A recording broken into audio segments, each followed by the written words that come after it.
সে হচ্ছে আমরা যদি একটা যদি বলি একটা বিট আমরা ইউজ করি, তো একটা বিট যদি আমরা ইউজ করি সেটা হবে হচ্ছে ইদার 0 অর 1। সেক্ষেত্রে হচ্ছে আমরা দুইটা ক্যারেক্টার হচ্ছে আমরা রিপ্রেজেন্ট করতে পারবো, মানে হচ্ছে 2 টু দি পাওয়ার 1 যদি আমরা বলি সেক্ষেত্রে হচ্ছে আমরা দুইটা ক্যারেক্টার রিপ্রেজেন্ট করতে পারবো। এভাবে যদি আমরা বলি আমরা হচ্ছে 2 বিট নিচ্ছি, 2 বিট যদি আমরা নিই তাহলে ভ্যালু হবে 0 0 0 1 1 0 1 1। তো সেক্ষেত্রে আমরা দেখতে পাচ্ছি আমরা চারটা ক্যারেক্টার রিপ্রেজেন্ট করতে পারছি, মানে হচ্ছে 2 to the power 2, which means চারটা ক্যারেক্টার আমরা রিপ্রেজেন্ট করতে পারছি। বাট আমাদের কাছে ক্যারেক্টার আছে হচ্ছে 5টা, 1 2 3 4 5। আর মানে হচ্ছে আমাদের লাগবে কতগুলো, আমাদের লাগবে হচ্ছে অফকোর্স 3 বিট। তো 3 বিট যদি আমরা নেই, 3 বিট নিলে হচ্ছে 2 to the power 3, which means আমরা 8টা ক্যারেক্টার হচ্ছে আমরা রিপ্রেজেন্ট করতে পারছি, রাইট? তা আমাদের 5টার মধ্যে তো 8টার মধ্যে তো আমাদের 5টা অলরেডি রয়েছে, আশা করছি বুঝতে পারছেন। তো সেক্ষেত্রে আমরা কত বিট ইউজ করব? 3 বিট কোড আমরা ইউজ করব, মানে হচ্ছে আমরা যে ফিক্সড লেন্থ কোড অ্যাসাইন করতে যাচ্ছি নিজেদের মতো, সেটা হচ্ছে 3 বিটের হতে হবে, কারণ আমরা হচ্ছে 5টা ক্যারেক্টার রিপ্রেজেন্ট করতে চাই। আশা করছি বুঝতে পারছেন। যেখানে হচ্ছে আজকে কোডের মধ্যে 8 বিট ছিল, কারণ সেখানে অনেক সিম্বল রয়েছে, কতগুলো 128টা, বাট 5টা রিপ্রেজেন্ট করার জন্য 3 বিট এনাফ। এখানে হচ্ছে আমরা নিজেদের মতো কোড অ্যাসাইন করে দিচ্ছি, সে 0 0 0 0 0 1 0 1 0, ইচ্ছা মতো নিজেদের মতো 3 বিট কোড হলেই হলো। 0 1 1 1 0 0 আমরা হচ্ছে এরকম 3 বিট কোড হচ্ছে আমরা অ্যাসাইন করে দিচ্ছি। তো এখন দেখেন এখন মেসেজের সাইজটা কেমন হয়, মানে হচ্ছে এই যে এর জায়গায় আমরা কি পাঠাবো, পাঠাবো হচ্ছে 0 0 0। সি এর জায়গায় কি পাঠাবো, সি এর জায়গায় আমরা পাঠাবো হচ্ছে 0 1 0। এগেইন সি রয়েছে, এগেইন আমরা 0 1 0 পাঠাবো। বি রয়েছে, আমরা পাঠাবো হচ্ছে 0 0 1। এভাবে করে হচ্ছে আমরা স্ট্রিং অফ 0 1 আমরা পাঠাবো, যেখানে হচ্ছে আমরা এখানে 3 বিট ইউজ করছি। তো এক্ষেত্রে হচ্ছে আমাদের মেসেজের সাইজটা কেমন হবে?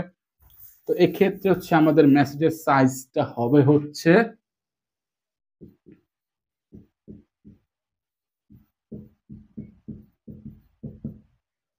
আমাদের লেন্থ তো আগের মতোই রয়েছে, লেন্থ হচ্ছে আমাদের 20 এবং তার সাথে গুণ করব হচ্ছে আমরা কোড। তো লেন্থ তো 20 এবং কোড হচ্ছে কত বিটের? 3 বিটের হচ্ছে আমাদের কোড। তো মেসেজ সাইজ হবে হচ্ছে আমাদের 60 বিটস। বাট এখানে একটা কথা আছে, এখানে যেই যে আমরা যে কোডগুলো ইউজ করেছি এই কোডগুলো কিন্তু আমরা নিজেদের মতো করে অ্যাসাইন করেছি, তাই না? তো এখানে এই যে আমাদের যে টেবিলটা রয়েছে যে কোন ক্যারেক্টারের জন্য কোন কোড আমরা অ্যাসাইন করেছি, এটা কি রিসিভার জানে?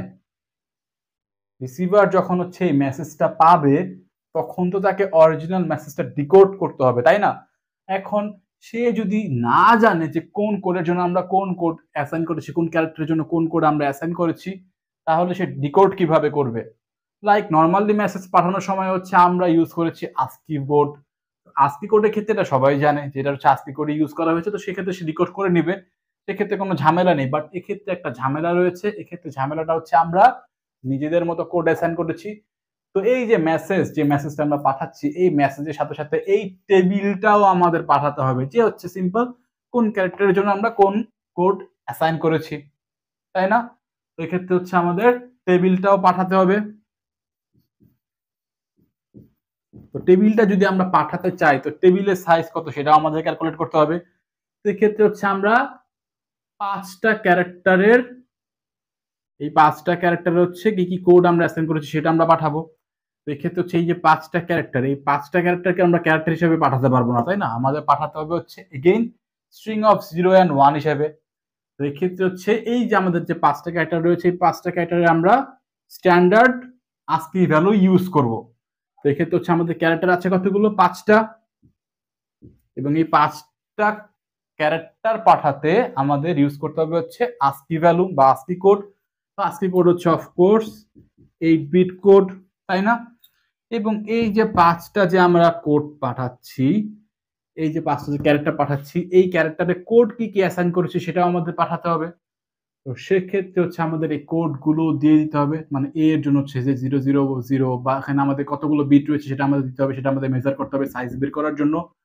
তো এক্ষেত্রে হচ্ছে আমরা যদি সাইজ বের করতে চাই আমরা 5টা ক্যারেক্টারের জন্য 5টা কোড পাঠাবো। তো 5টার জন্য হচ্ছে 5টা কোড, এবং কোডগুলো হচ্ছে কত বিটের? কোডগুলো হচ্ছে 3 বিটের। আশা করছি বুঝতে পারছেন। তো এখানে আমরা কি করলাম, এখানে হচ্ছে আমাদের কাছে ক্যারেক্টার আছে 5টা, এবং অরিজিনাল আজকি কোডই আমরা এখানে রিপ্রেজেন্ট করে পাঠাচ্ছি, যার জন্য হচ্ছে আমরা 8 বিট ইউজ করলাম। এখানে জাস্ট হচ্ছে এই ক্যারেক্টারগুলো রিপ্রেজেন্ট করার জন্য আমাদের এখানে সাইজ লাগছে হচ্ছে 40, এবং হচ্ছে যে কোডগুলো আমরা অ্যাসাইন করছি সেগুলো হচ্ছে আমাদের 3 বিট, এবং 5টার জন্য হচ্ছে আমরা বা 15টা আমরা এখানে পাঠাচ্ছি 1 2 3 4 5 6 7 8 9 10 11 12 13 14 15টা। এখানে টেবিল সাইজ কত হবে? টেবিল সাইজ হবে হচ্ছে আমাদের 5টা 40 প্লাস 15 বিটস মিনস হচ্ছে 55 বিটস। তো এখন এই মেসেজের সাথে সাথে আমাদের টেবিলটাও পাঠাতে হবে। তো টোটাল কস্ট কত আসছে? টোটাল কস্ট বা টোটাল সাইজ কতটুকু হবে? এই 60 বিট প্লাস এই 55 বিট, রাইট? যোগ করলে হবে হচ্ছে 115 বিটস। তো নর্মালি যদি আমরা পাঠাতাম সেক্ষেত্রে হচ্ছে আমাদের কস্ট বা হচ্ছে মেসেজ, জাস্ট মেসেজটাই আমরা পাঠাচ্ছিলাম, সেক্ষেত্রে কস্ট হচ্ছিল আমাদের 160 বিটস, রাইট? বাট আমরা যদি ফিক্সড লেন্থ এনকোডিং করে পাঠাই সেক্ষেত্রে হচ্ছে আমাদের রিডাকশন হয়ে যাচ্ছে, কতটুকু হচ্ছে? 115 বিটস। আশা করছি বুঝতে পারছেন, কমে যাচ্ছে। বাট এখানে হচ্ছে আমাদের টেবিলটা পাঠাতে হচ্ছে, বাট এটা আমাদের করতে হবে, কারণ হচ্ছে যে সময় হচ্ছে রিসিভার ডিকোড করবে অফকোর্স তার টেবিলটাও দরকার হবে। আশা করছি বুঝতে পারছেন। এখন আমরা দেখবো হচ্ছে আমরা যদি ইউজ করি ভ্যারিয়েবল লেন্থ এনকোডিং তাহলে কি হয়। ভ্যারিয়েবল লেন্থ এনকোডিং যদি আমরা ইউজ করি